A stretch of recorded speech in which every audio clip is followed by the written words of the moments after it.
La Bible montre très clairement que Dieu déteste les sacrifices humains.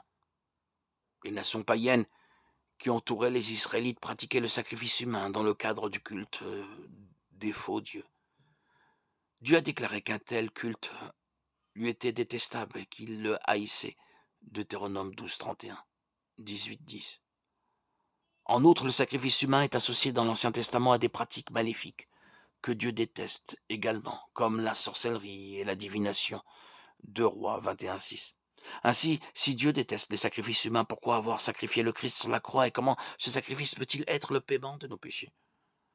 Il ne fait aucun doute qu'un sacrifice pour le péché était nécessaire pour que nous ayons un quelconque espoir de vie éternelle.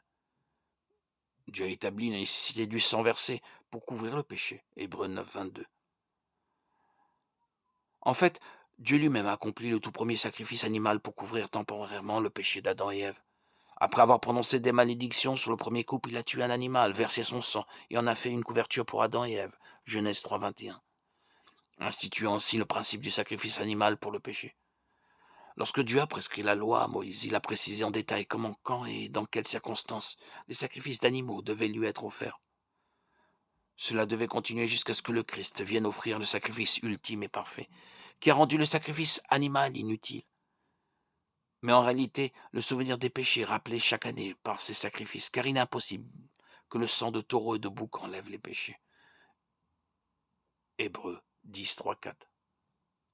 Pour plusieurs raisons, le sacrifice du Christ sur la croix ne viole pas l'interdiction des sacrifices humains.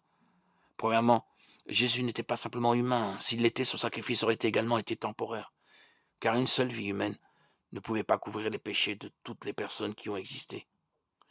Une vie humaine de durée limitée ne pouvait pas non plus expier les péchés commis contre un Dieu infini.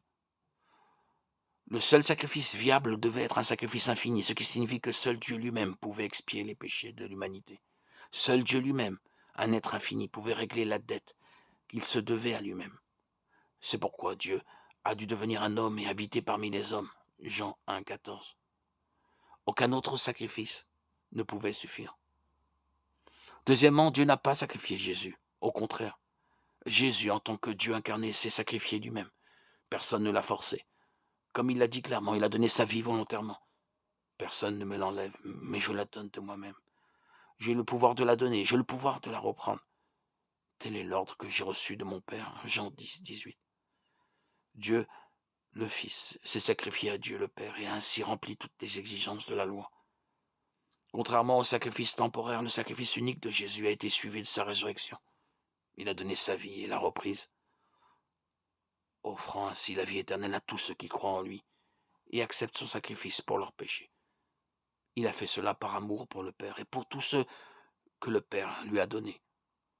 Jean 6, 37, 40.